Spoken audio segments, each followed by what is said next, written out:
શહેરમાં ભારે વરસાદને કારણે અનેક સોસાયટીઓમાં પાણી ભરાવાની સમસ્યાથી રહીશોને ઘરમાં જ રહેવાની ફરજ પડી છે. હવામાન વિભાગની ભારે વરસાદની આગાહીને પગલે અને પ્રથમ અનુભવ બાદ અમદાવાદીઓ પણ સજ્જ થઈ ગયા છે અને સોસાયટીઓ બહાર પોતાની જ રીતે પાણી રોકવાની તમામ તૈયારીઓ કરી લેવામાં આવી છે. વેજલપુર, સેટેલાઇટ અને બોડકદેવ, જોધપુરની સોસાયટીના રહીશો દ્વારા સોસાયટીના મુખ્ય દરવાજા બહાર જ રેતી અને કપચી ભરેલી થેલીઓ મૂકી દેવામાં આવી. ખાસ કરીને 25 વર્ષથી પાણી ભરાવવાની સમસ્યાથી પીડાતી વેજલપુરની શ્રીનંદ સોસાયટી સહિત અનેક જગ્યાએ લોકો રાત્રે વાહનો ફ્લેટના પાર્કિંગને બદલે સુરક્ષિત રીતે રોડ પર પાર્ક કરવા મજબૂર બન્યા છે, જે ચોમાસા પૂર્વેના કરોડો રૂપિયાના ખર્ચ સામે વહીવટી તંત્રની કામગીરી સામે ગંભીર સવાલ ઉઠ્યા છે. આ પ્રોબ્લેમ વર્ષોથી છે, તેનો નિકાલ કેમ કરતા નથી? કોર્પોરેશન, બિલ્ડર, એન્જિનિયર શું કરે છે? ખાલી આંટાફેરા મારીને જતા રહે. ગાડીઓ બગડી જાય, લોકો બહાર ના નીકળી શકે.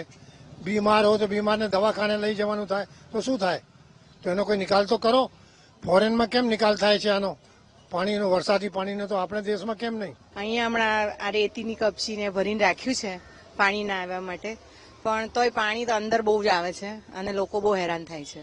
ઢીચણ સુધી પાણી આવે છે ઘરમાં અને લોકોને નુકસાન બહુ થાય છે, ખાવાનું પીવાનું આ તે બધું.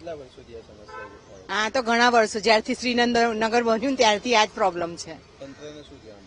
તંત્રને કહેવા માંગીએ કે ભાઈ કંઈક વ્યવસ્થા કરે કે પબ્લિક હેરાન ના થાય, કે એમને તકલીફ ના પડે, પણ બહુ જ લોકોને તકલીફ પડે છે ઘણી. હા, એ પોતાની રીતે કર્યું, બાકી તંત્ર વાળા તો કોઈ આવ્યું જ નથી હજી સુધી જોવાય. ના, હજી સુધી કોઈ નથી આવ્યું.